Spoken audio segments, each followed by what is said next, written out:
Hi everyone, this is Robert. Welcome to The Well-Told Tale. Every week we bring you the finest science fiction and fantasy stories ever written. Today we return to part 2 of Journey to the Centre of the Earth by Jules Verne. Axel, our main character, and his uncle, the rather irascible Professor Liedenbrock, have discovered a coded message from a famous 16th century Icelandic alchemist, Arne Saknussemm. Axel has managed to decode it, but decided not to reveal that to his uncle, fearing his response. It's time to pull up a chair, relax, and enjoy part 2 of Journey to the Centre of the Earth by Jules Verne. Chapter 5. Famine, then victory, followed by dismay. I had only just time to replace the unfortunate document upon the table. Professor Liedenbrock seemed to be greatly abstracted. The ruling thought gave him no rest. Evidently he had gone deeply into the matter, analytically and with profound scrutiny. He had brought all the resources of his mind to bear upon it during his walk, and he had come back to apply some new combination. He sat in his armchair, and, pen in hand, he began what looked very much like algebraic formula. I followed with my eyes his trembling hands. I took count of every movement. Might not some unhoped-for result come of it? I trembled, too, very unnecessarily, since the true key was in my hands, and no other would open the secret. For 3 long hours my uncle worked on without a word, without lifting his head, rubbing out, beginning again, then rubbing out again, and so on 100 times. I knew very well that if he succeeded in setting down these letters in every possible relative position, the sentence would come out. But I knew also that 20 letters alone could form 2 quintillions, 432 quadrillions, 902 trillions, 8 billions, 176 millions, 640,000 combinations. Now here were 132 letters in this sentence, and these 132 letters would give a number of different sentences, each made up of at least 132 figures, a number which passed far beyond all calculation or conception. So I felt reassured as far as regarding this heroic method of solving the difficulty. But time was passing away. Night came on. The street noises ceased. My uncle, bending over his task, noticed nothing, not even Martha half opening the door. He heard not a sound, not even that excellent woman saying, "Will not monsieur take any supper tonight?" And poor Martha had to go away unanswered. As for me, after long resistance, I was overcome by sleep, and fell off at the end of the sofa, while Uncle Liedenbrock went on calculating and rubbing out his calculations. When I awoke next morning, that indefatigable worker was still at his post. His red eyes, his pale complexion, his hair tangled between his feverish fingers, the red spots on his cheeks revealed his desperate struggle with impossibilities, and the weariness of spirit, the mental wrestlings he must have undergone all through that unhappy night. To tell the plain truth, I pitied him. In spite of the reproaches which I considered I had a right to lay upon him, a certain feeling of compassion was beginning to gain upon me. The poor man was so entirely taken up with his one idea that he had even forgotten how to get angry. All the strength of his feelings was concentrated upon one point alone, and as their usual vent was closed, it was to be feared lest extreme tension should give rise to an explosion sooner or later. I might, with a word, have loosened the screw of the steel vice that crushed his brain, but that word I would not speak. Yet I was not an ill-natured fellow. Why was I dumb at such a crisis? Why so insensible to my uncle's interests? No, I repeated, I shall not speak. He would insist upon going. Nothing on earth could stop him. His imagination is a volcano, and to do that which other geologists have never done, he would risk his life. I will preserve silence. I will keep the secret which mere chance has revealed to me. To discover it would be to kill Professor Liedenbrock. Let him find it out himself if he can. I will never have it laid to my door that I led him to his destruction. Having formed this resolution, I folded my arms and waited. But I had not reckoned upon one little incident which turned up a few hours after. When our good Martha wanted to go to market, she found the door locked. The big key was gone. Who could have taken it out? Assuredly, it was my uncle, when he returned the night before from his hurried walk. Was this done on purpose, or was it a mistake? Did he want to reduce us by famine? This seemed like going rather too far. What, should Martha and I be victims of a position of things in which we had not the smallest of interests? It was a fact that a few years before this, whilst my uncle was working at his great classification of minerals, he was 48 hours without eating, and all his household were obliged to share in this scientific fast. As for me, what I remember is that I got severe cramps in my stomach, which hardly suited the constitution of a hungry growing lad. Now it appeared to me as if breakfast was going to be wanting, just as supper had been the night before. Yet I resolved to be a hero, and not to be conquered by the pangs of hunger. Martha took it very seriously, and poor woman was very much distressed. As for me, the impossibility of leaving the house distressed me a good deal more, and for a very good reason. A caged lover's feelings may easily be imagined. My uncle went on working. His imagination went off rambling into the ideal world of combinations. He was far away from earth, and really far away from earthly wants. About noon, hunger began to stimulate me severely. Martha had, without thinking any harm, cleared out the larder the night before, so that there was nothing left in the house. Still, I held out. I made it a point of honour. 2 o'clock struck. This was becoming ridiculous. Worse than that, unbearable. I began to say to myself that I was exaggerating the importance of the document, that my uncle would surely not believe in it, that he would set it down as a mere puzzle, that if it came to the worst, we should lay violent hands on him and keep him at home if he thought on venturing on the expedition, that, after all, he might himself discover the key of the cipher, and that then I should be clear at the mere expense of my involuntary abstinence. These reasons seemed excellent to me, though on the night before I should have rejected them with indignation. I even went so far as to condemn myself for my absurdity in having waited so long, and I finally resolved to let it all out. I was therefore meditating a proper introduction to the matter, so as not to seem too abrupt, when the professor jumped up, clapped on his hat, and prepared to go out. Surely he was not going out to shut us in again. No, never. "Uncle!" I cried. He seemed not to hear me. "Uncle Liedenbrock!" I cried, lifting up my voice. "I?" he answered, like a man suddenly waking. "Uncle, that key." "What key? The door key?" No, I cried. "The key of the document." The professor stared at me over his spectacles. No doubt he saw something unusual in the expression of my countenance, for he laid hold of my arm and speechlessly questioned me with his eyes. Yes, never was a question more forcibly put. I nodded my head up and down. He shook his pityingly, as if he was dealing with a lunatic. I gave a more affirmative gesture. His eyes glistened and sparkled with live fire. His hand was shaken threateningly. This mute conversation, at such a momentous crisis, would have riveted the attention of the most indifferent, and the fact really was that I dared not speak now, so intense was the excitement for fear lest my uncle should smother me in his first joyful embraces. But he became so urgent that I was at last compelled to answer. "Yes, that key.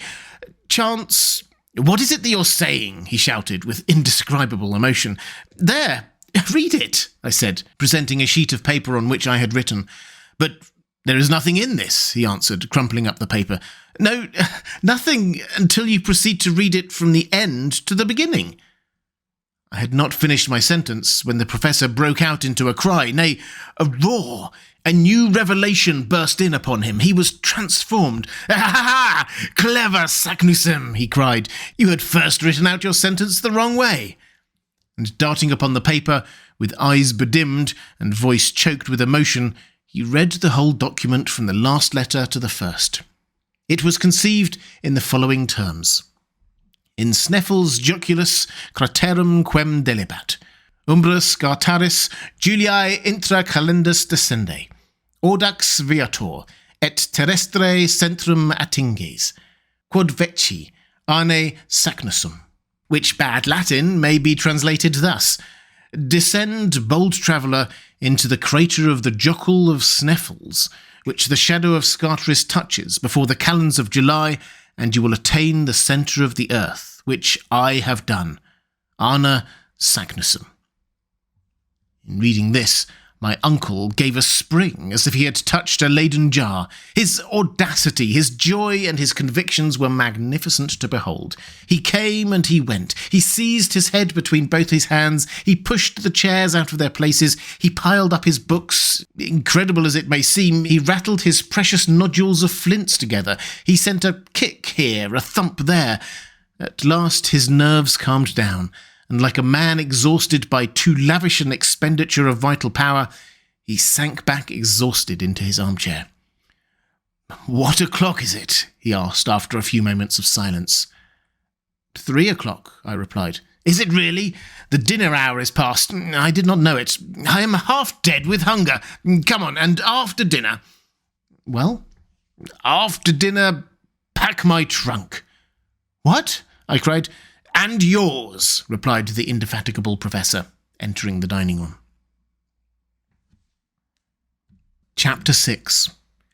Exciting discussions about an unparalleled enterprise. At these words, a cold shiver ran through me. Yet I controlled myself. I even resolved to put a good face upon it. Scientific arguments alone could have any weight with Professor Liedenbrock. Now, there were good ones against the practicability of such a journey. Penetrate to the centre of the earth? What nonsense! But I kept my dialectic battery in reserve for a suitable opportunity, and I interested myself in the prospect of my dinner, which was not yet forthcoming. It is of no use to tell of the rage and imprecations of my uncle before the empty table. Explanations were given, Martha was set at liberty, ran off to the market, and did her part so well that in an hour afterwards my hunger was appeased, and I was able to return to the contemplation of the gravity of the situation. During all dinner-time, my uncle was almost merry. He indulged in some of those learned jokes which never do anybody any harm. Dessert over, he beckoned me into his study. I obeyed. He sat at one end of his table, I the other. "Axel," he said very mildly, "you are a very ingenious young man. You have done me a splendid service at a moment when, wearied out with the struggle, I was going to abandon the contest. Where should I have lost myself? None can tell. Never, my lad, shall I forget it, and you shall have your share in the glory to which your discovery will lead." "Oh, come," thought I, "he is in a good way. Now is the time for discussing that same glory." "Before all things," my uncle resumed, "I enjoin you to preserve the most inviolable secrecy. You understand? There are not a few in the scientific world who envy my success, and many would be ready to undertake this enterprise, to whom our return should be the first news of it." "Do you really think there are many people bold enough?" said I. "Certainly. Who would hesitate to acquire such renown? If that document were divulged, a whole army of geologists would be ready to rush into the footsteps of Arna Saknussemm."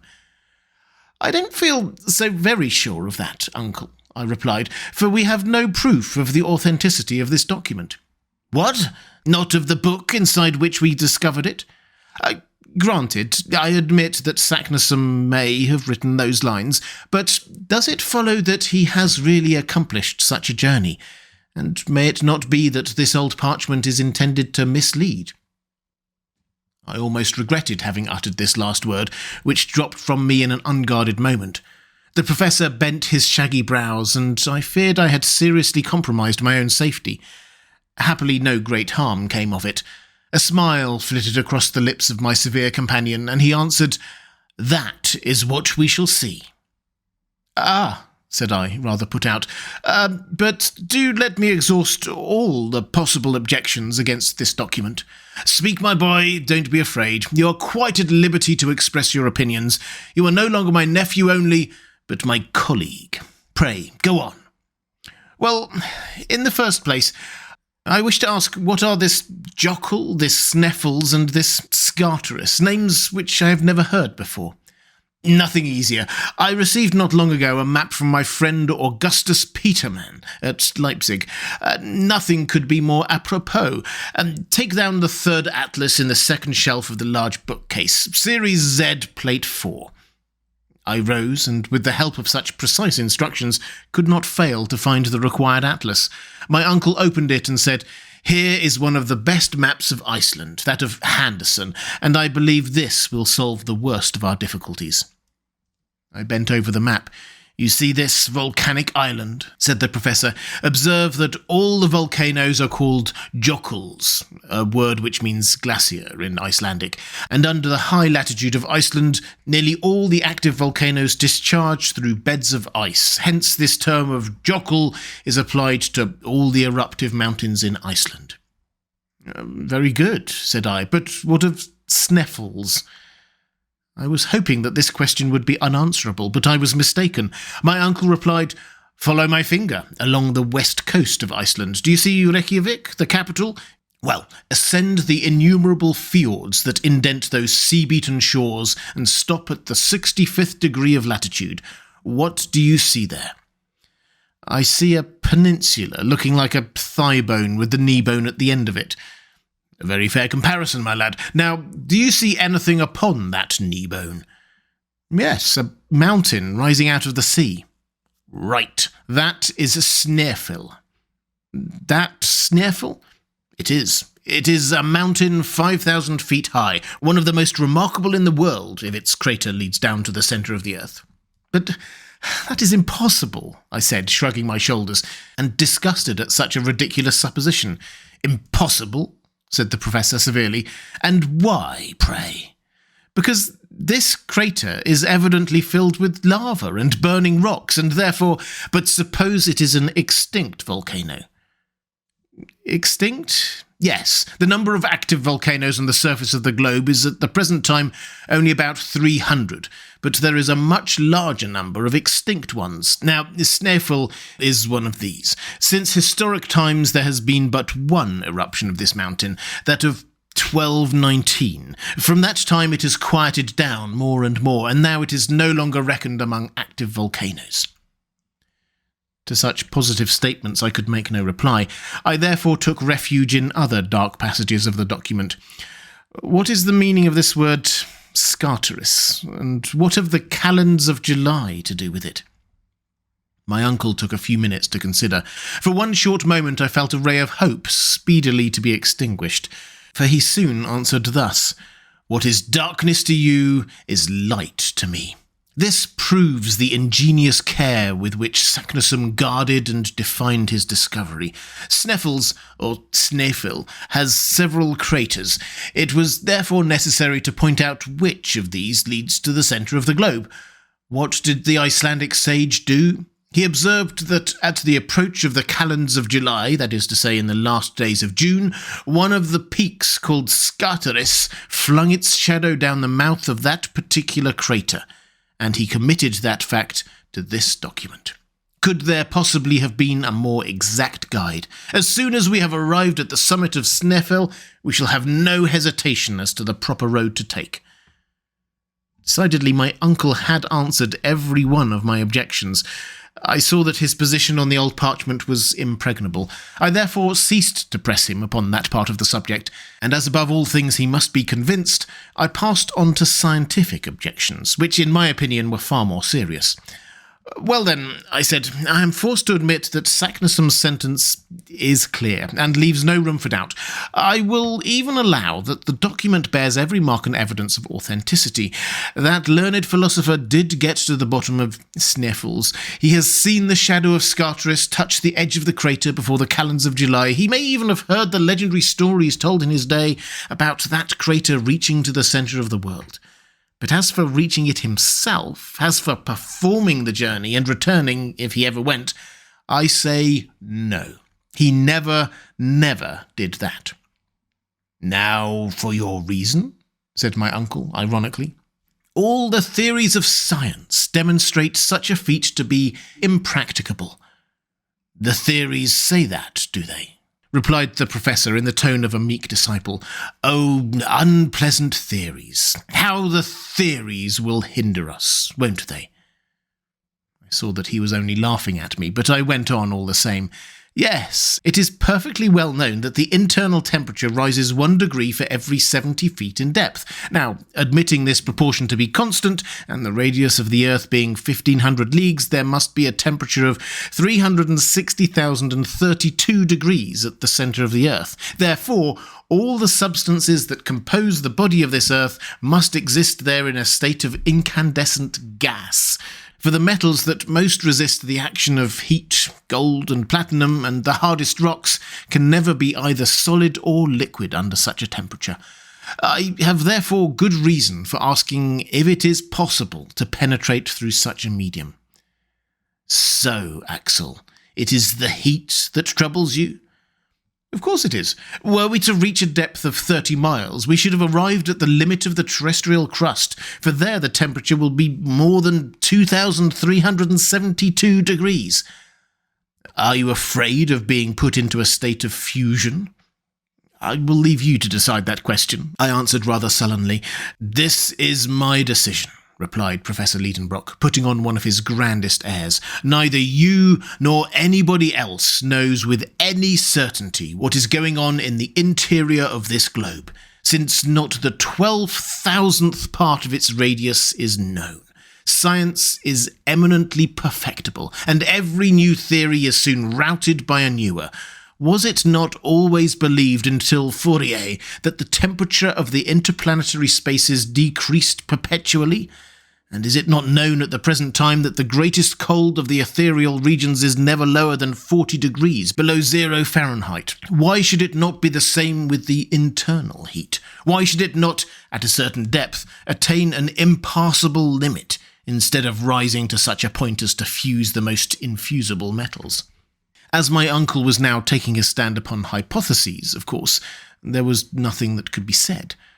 Well, I will tell you that true savants, amongst them Poisson, have demonstrated that if a heat of 360,000 degrees existed in the interior of the globe, the fiery gases arising from the fused matter would acquire an elastic force which the crust of the Earth would be unable to resist, and would explode like the plates of a bursting boiler. That is Poisson's opinion, my uncle, nothing more. Granted, but it is likewise the creed adopted by other distinguished geologists that the interior of the globe is neither gas nor water, nor any of the heaviest minerals known, for in none of these cases would the earth weigh what it does. Oh, with figures you may prove anything. But it is the same with facts. Is it not known that the number of volcanoes has diminished since the first days of creation? And if there is central heat, may we not thence conclude that it is in process of diminution? My good uncle, if you will enter into the legion of speculation, I can discuss the matter no longer. But I have to tell you that the highest names have come to the support of my views. Do you remember a visit paid to me by the celebrated chemist Humphrey Davy in 1825? Not at all. I was not born until 19 years afterwards. Well, Humphrey Davy did call upon me on his way through Hamburg. We were long engaged in discussing, amongst other problems, the hypothesis of the liquid structure of the terrestrial nucleus. We were agreed that it could not be in a liquid state, for a reason which science has never been able to confute. What is that reason? I said, rather astonished. Because this liquid mass would be subject, like the ocean, to the lunar attraction, and therefore twice every day there would be internal tides which, upheaving the terrestrial crust, would cause periodical earthquakes. Yet it is evident that the surface of the globe has been subject to the action of fire, I replied, and it is quite reasonable to suppose that the external crust cooled down first, whilst the heat took refuge down to the centre. Quite a mistake, my uncle answered. The earth has been heated by combustion on its surface, that is all. Its surface was composed of a great number of metals, such as potassium and sodium, which have the peculiar property of igniting at the mere contact with air and water. These metals kindled when the atmospheric vapours fell in rain upon the soil, and by, when the waters penetrated into the fissures of the crust of the earth, they broke out into fresh combustion with explosions and eruptions. Such was the cause of the numerous volcanoes at the origin of the earth. Upon my word, this is a very clever hypothesis, I exclaimed, in spite rather of myself. and which Humphrey Davy demonstrated to me by a simple experiment. He formed a small ball of the metals which I have named, and which was a very fair representation of our globe. Whenever he caused a fine dew of rain to fall upon its surface, it heaved up into tiny monticules. It became oxidized and formed miniature mountains. A crater broke open at one of its summits. The eruption took place and communicated to the whole of the ball such a heat that it could not be held in the hand. In truth, I was beginning to be shaken by the professor's arguments, besides which he gave additional weight to them in his usual ardour and fervent enthusiasm. "You see, Axel," he added, "the condition of the terrestrial nucleus has given rise to various hypotheses among geologists, and there is no proof at all for this internal heat. My opinion is that there is no such thing. It cannot be. Besides, we shall see for ourselves, and, like Arne Saknussemm, we shall know exactly what to hold as truth concerning this grand question." "Very well, we shall see," I replied, feeling myself carried off by his contagious enthusiasm. "Yes, we shall see. That is, if it is possible to see anything there." "And why not? May we not depend upon electronic phenomena to give us light? May we not even expect light from the atmosphere, the pressure of which may render it luminous as we approach the centre?" Yes, said I, "that is possible too." "It is certain!" exclaimed my uncle in a tone of triumph. "But silence! Do you hear me? Silence upon the whole subject, and let no one get before us in this design of discovering the centre of the earth." Chapter 7. A Woman's Courage. Thus ended this memorable séance. That conversation threw me into a fever. I came out of my uncle's study as if I had been stunned, and as if there was not air enough in all the streets of Hamburg to put me right again. I therefore made for the banks of the Elbe, where the steamer lands her passengers, which forms the communication between the city and the Hamburg railway. Was I convinced of the truth of what I had heard? Had I not been bent under the iron rule of the Professor Liedenbrock? Was I to believe him in earnest in his intention to penetrate to the centre of this massive globe? Had I been listening to the mad speculations of a lunatic, or to the scientific conclusions of a lofty genius? Where did truth stop? Where did error begin? I was all adrift amongst 1,000 contradictory hypotheses, but I could not lay hold of one. Yet I remembered that I had been convinced, although now my enthusiasm was beginning to cool down, but I felt a desire to start at once, and not to lose time and courage by calm reflection. I had at that moment quite courage enough to strap my knapsack to my shoulders and start. But I must confess that in another hour this unnatural excitement abated. My nerves became unstrung, and from the depths of the abysses of this earth I ascended to its surface again. "It is quite absurd," I cried. "There is no sense about it. No sensible young man should for a moment entertain such a proposal. The whole thing is non-existent. I have had a bad night. I have been dreaming of horrors." But I had followed the banks of the Elbe and passed the town. After passing the port, too, I had reached the Altona road. I was led by a presentiment, soon to be realised, for shortly I espied my little Grauben bravely returning with her light step to Hamburg. "Grauben!" I cried from far off. The young girl stopped, rather frightened perhaps to hear her name called after her on the high road. 10 yards more, and I had joined her. "Axel!" she cried, surprised. "What, have you come to meet me? Is this why you are here, sir?" But when she had looked upon me, Grauben could not fail to see the uneasiness and distress of my mind. "What is the matter?" she said, holding out her hand. "What is the matter, Grauben?" I cried. In a couple of minutes, my pretty Virlandaise was fully informed of the position of affairs. For a time, she was silent. Did her heart palpitate as mine did? I don't know about that, but I know that her hand did not tremble in mine. We went on 100 yards without speaking. At last, she said, "Axel, my dear Grauben, that will be a splendid journey." I gave a bound at these words. "Yes, Axel, a journey worthy of the nephew of a savant. It is a good thing for a man to be distinguished by some great enterprise." "What, Grauben, won't you dissuade me from such an undertaking?" "No, my dear Axel, and I would willingly go with you, but that a poor girl would only be in your way." "Is that quite true?"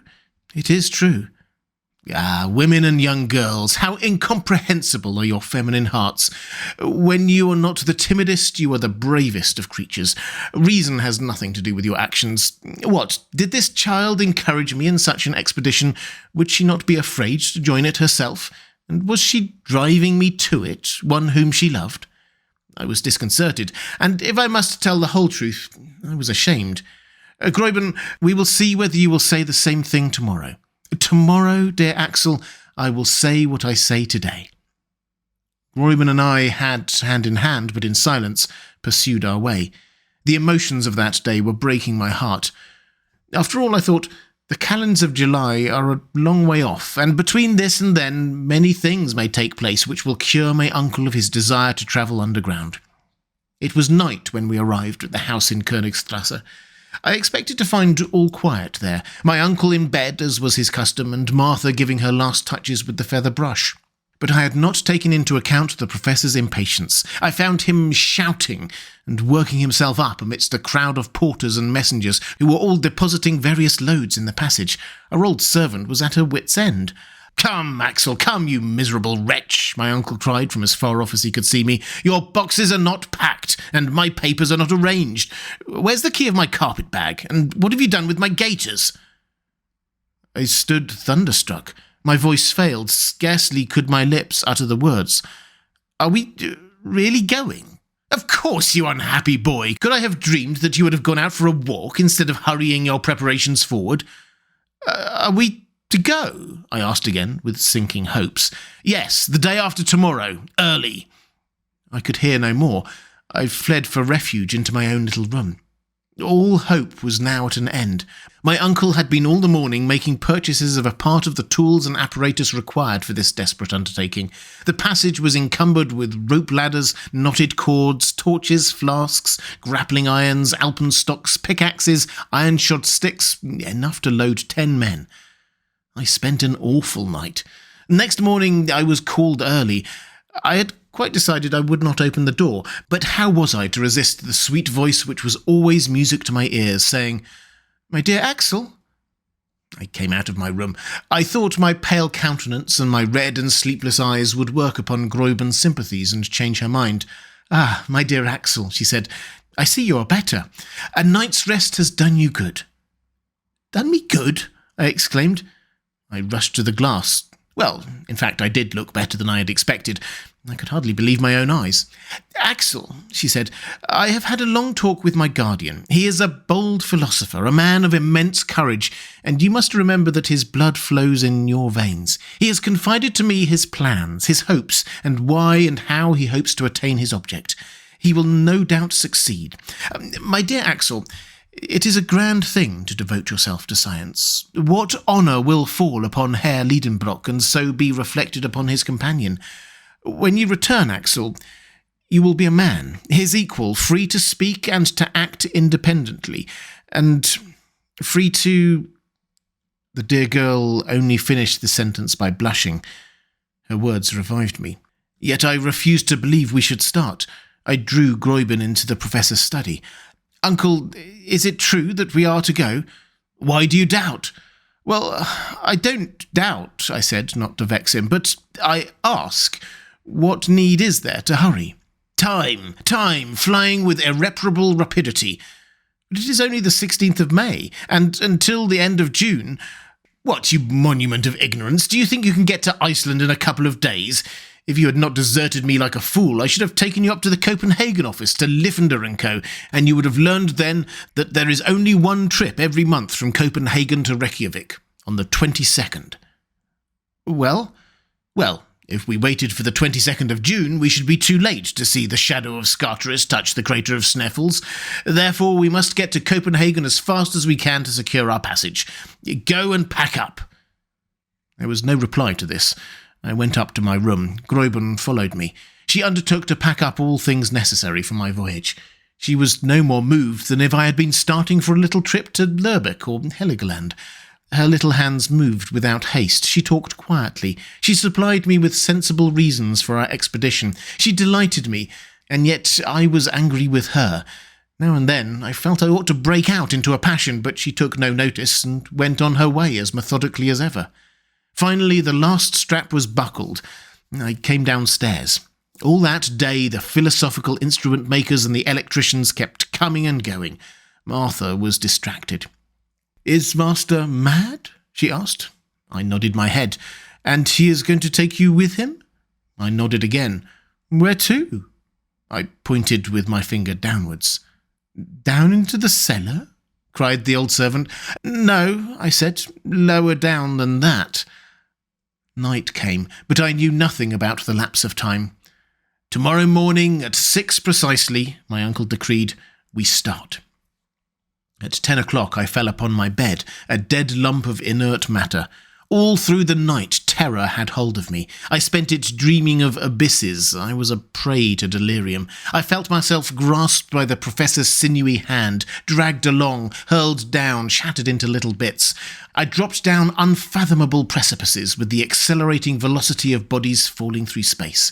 My life had become an endless fall. I awoke at 5 with shattered nerves, trembling and weary. I came downstairs. My uncle was at table, devouring his breakfast. I stared at him with horror and disgust. But dear Gräuben was there, so I said nothing, and could eat nothing. At 5:30, there was a rattle of wheels outside. A large carriage was there to take us to the Altona railway station. It was soon piled up with my uncle's multifarious preparations. "Where's your box?" he cried. "It is ready," I replied, with a faltering voice. "Then make haste down, or we shall lose the train."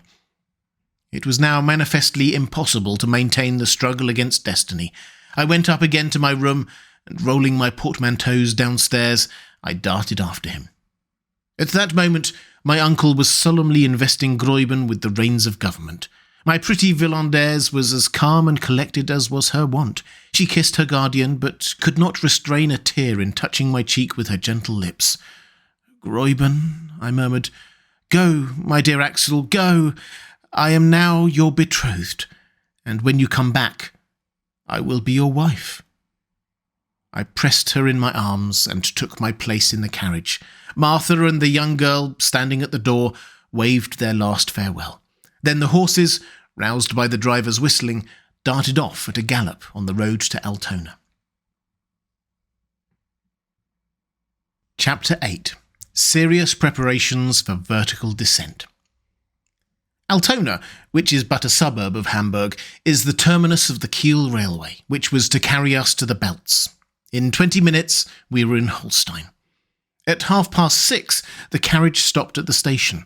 My uncle's numerous packages, his voluminous impedimenta, were unloaded, removed, labelled, weighed, put into the luggage vans, and at 7 we were seated face to face in our compartment. The whistle sounded, the engine started, we were off. Was I resigned? No, not yet. Yet the cool morning air and the scenes on the road, rapidly changed by the swiftness of the train, drew me away somewhat from my sad reflections. As for the professor's reflections, they went far in advance of the swiftest express. We were alone in the carriage, but we sat in silence. My uncle examined all his pockets and his travelling bag with the minutest care. I saw that he had not forgotten the smallest matter of detail. Amongst other documents, a sheet of paper, carefully folded, bore the heading of the Danish consulate with the signature of W. Christiansen, consul at Hamburg and the professor's friend. With this we possessed the proper introductions to the governor of Iceland. I also observed the famous document most carefully laid up in a secret pocket in his portfolio. I bestowed a malediction upon it, and then proceeded to examine the country.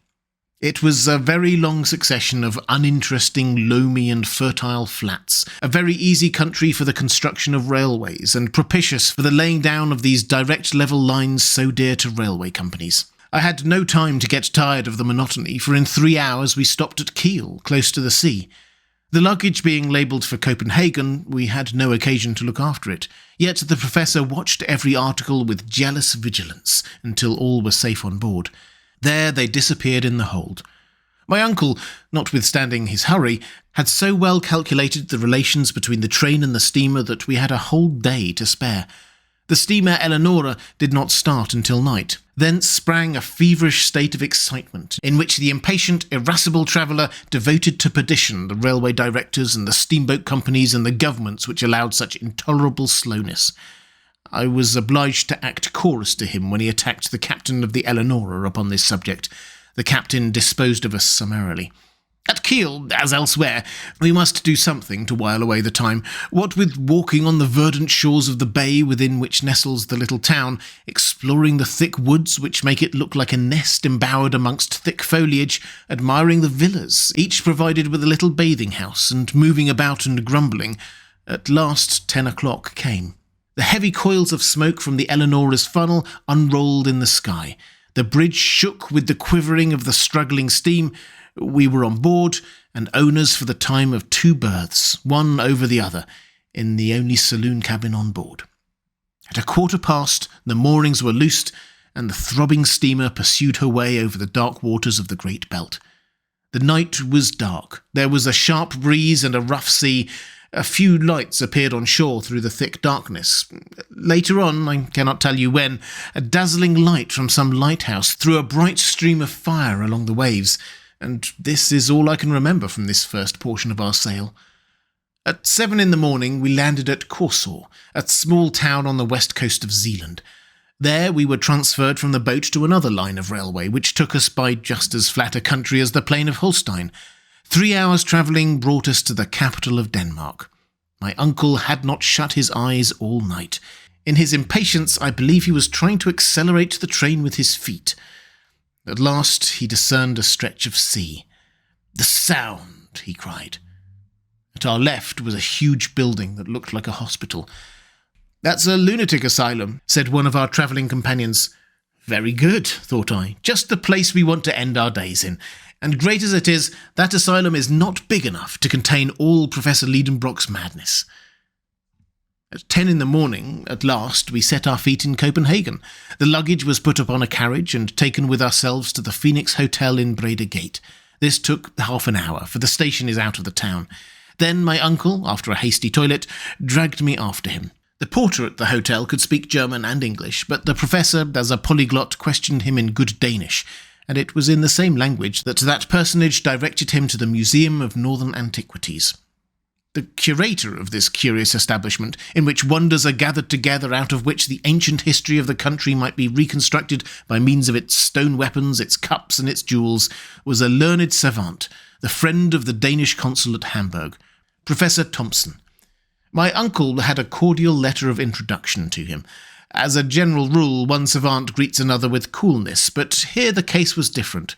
Monsieur Thomsen, like a good friend, gave the Professor Liedenbrock a cordial greeting, and he even vouchsafed the same kindness to his nephew. It is hardly necessary to say the secret was sacredly kept from the excellent curator. We were simply disinterested travellers visiting Iceland out of harmless curiosity.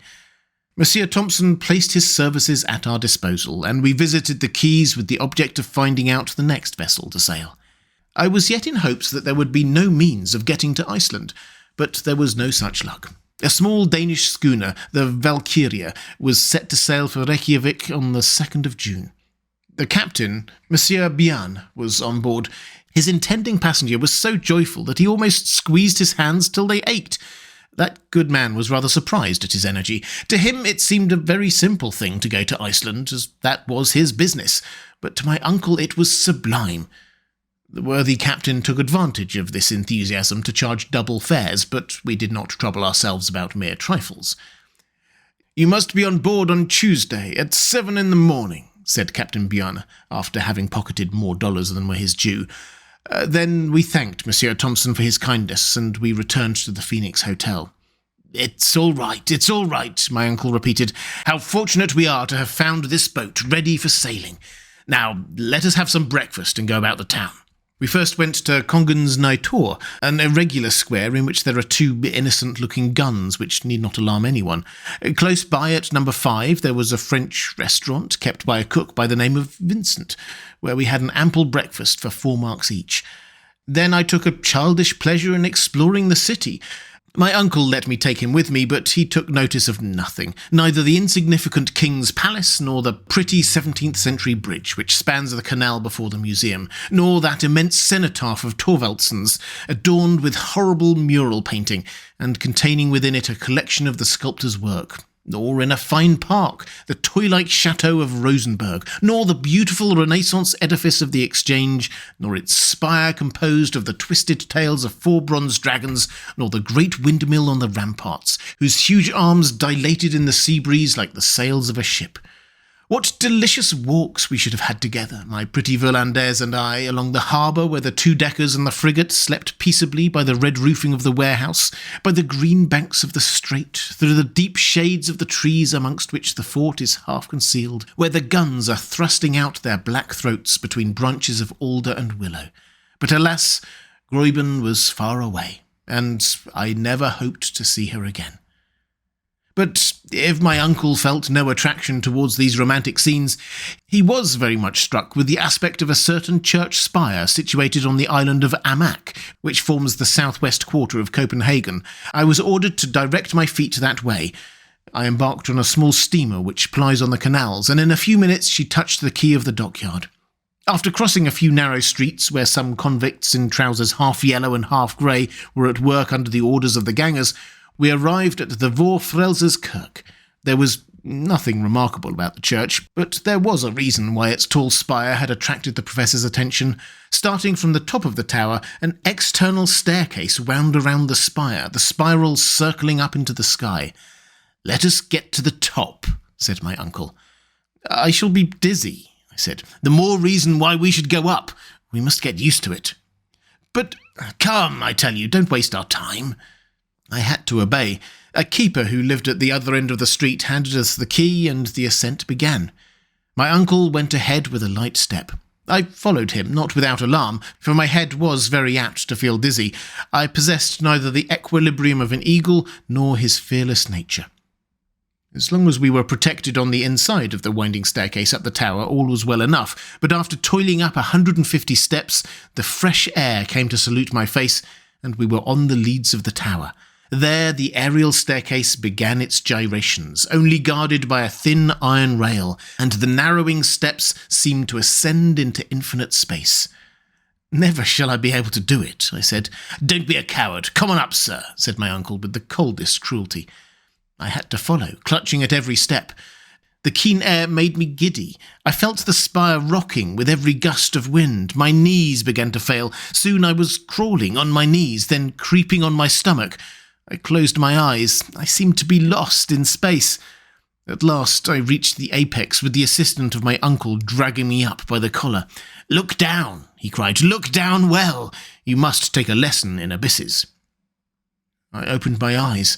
I saw houses squashed flat as if they had all fallen down from the skies. A smoke fog seemed to drown them. Over my head, ragged clouds were drifting past, and by an optical inversion they seemed stationary, while the steeple, the ball, and I were all spinning along with fantastic speed. Far away on one side was the green country. The other, the sea sparkled, bathed in sunlight. The Sound stretched away to Elsinore, dotted with a few white sails, like seagulls' wings, and in the misty east and away to the northeast lay outstretched the faintly shadowed shores of Sweden. All this immensity of space whirled and wavered, fluctuating beneath my eyes. But I was compelled to rise, to stand up, to look. My first lesson in dizziness lasted an hour. When I got permission to come down and feel the solid street pavements, I was afflicted with severe lumbago. "Tomorrow we will do it again," said the professor. And it was so. For 5 days in succession I was obliged to undergo this anti-vertiginous exercise, and whether I would or not, I made some improvement in the art of lofty contemplations.